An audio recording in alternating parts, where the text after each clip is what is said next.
What's up, Flumphs? In today's video we're going to cover DMing mistakes. Well, at least a few of them. I've collected 5 important examples, some taken from personal experience and others shared by our community. We're going to go over each of them and learn what we can. Ready? Let's go!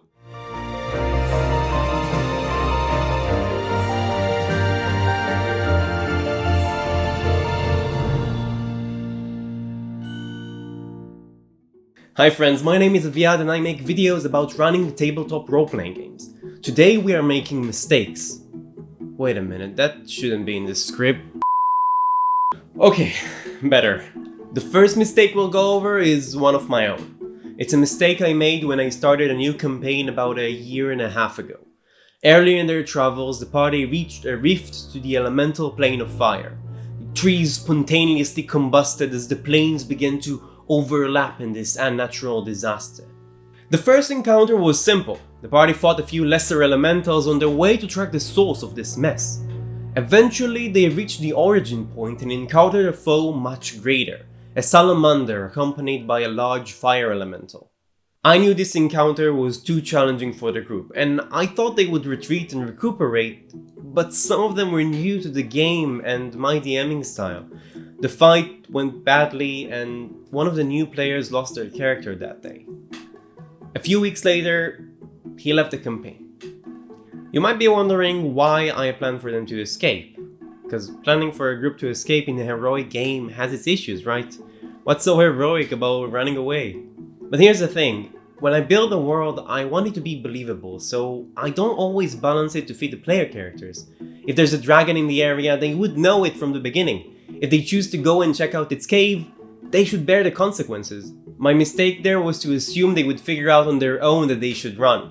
I didn't stress enough the danger of the situation they were in. As DMs, we can use our descriptions to give hints to the players. For example, I could have said, "You feel as if the heat emanating from this creature could burn you to a crisp in an instant." Or, "These are nothing like the creature you've faced before. Your adventuring experience tells you that a fight could be lethal." If the fight has already begun, we can still describe how the creatures decimate the party effortlessly, while taking no apparent damage. As DMs, it's our role to communicate the situation to the players, and descriptions are the best tool to do that. If they didn't get it in the first time, we can use another description to emphasize. That's one lesson I learned from that experience. Magical items are really cool, so it comes as no surprise that many DMs out there give many of them early on. There's a section in the Dungeon Master Guide dedicated to magical items, and it contains plenty of inspiring items with fantastic art. It really makes you want to use all of them in your campaign, right? When we pick loot for our party, it feels weird to give items that would benefit some characters but not others. We want there to be something shiny for everyone. But doing that can be problematic. Aside from giving an immense power boost to the characters, which throws balance out the window, we take away the magic of finding these wondrous items. If a pile of powerful items awaits in every corner, they turn into a mundane thing. I think it is best to give them out sparingly, when they make sense within the story. If we still want to reward our players often, we can do so with more potions and scrolls.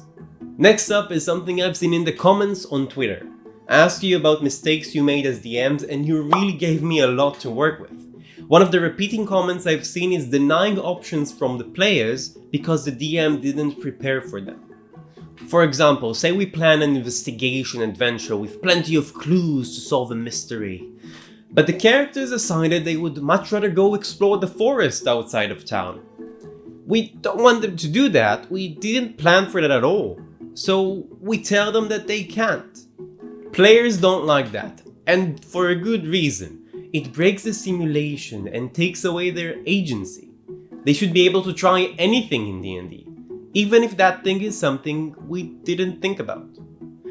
I know some people aren't comfortable with improvising, and I think some of it is because of the pressure to pull something amazing out of their hat. But sometimes we improvise and make boring things, you know? There's nothing wrong with that. Sometimes a walk in the forest is an eventless, even relaxing experience, with no monsters that are out to get you.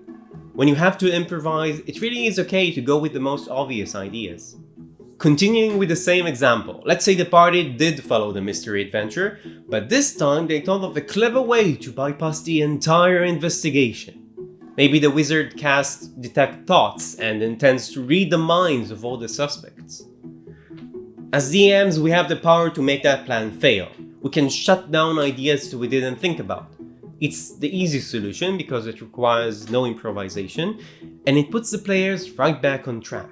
But that's exactly the issue. We will only make them feel railroaded, like they have no say in what happens, like they are there to sit back and listen to us tell them how the story goes.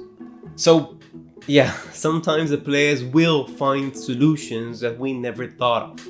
I think it's part of the fun, and it's only fair because there's only one DM and plenty of players. On these occasions, I think it's important to let them have it, to let it work beautifully. If letting it work means you don't have any more prep for today, so be it. Try to improvise for a while and see where it goes. You can also end the session early from time to time. There's nothing wrong with that.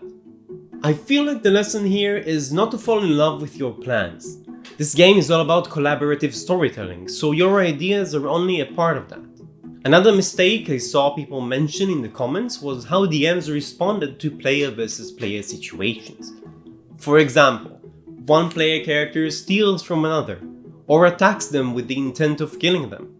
These situations can be problematic. Some DMs said they should have intervened or called for a break when that happened.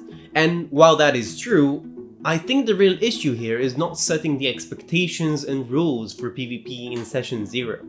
In case you don't know what a Session 0 is, I made a video about that. Generally, a Session 0 is a session we hold before the game begins.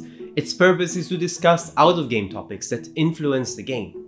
Anything from schedules, house rules, red flags, mutual expectations, and so much more. One of the things that should be discussed is how to handle PvP.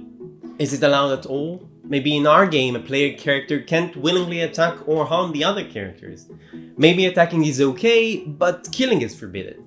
Personally, I keep PvP very limited because I don't like the out-of-game drama. But your table could be very different. There's no right or wrong here. The only issue is not communicating beforehand. The fifth mistake we're going to cover today is obscuring information from the players, to keep them in the dark. There's a charm to that, especially in the beginning. The world feels mysterious, and DMs want to keep that feeling throughout the game. But if we keep all the information from the players, they will eventually lose interest. It's hard to stay invested in a game that you don't understand, so we should give them more information as a mean to understand it.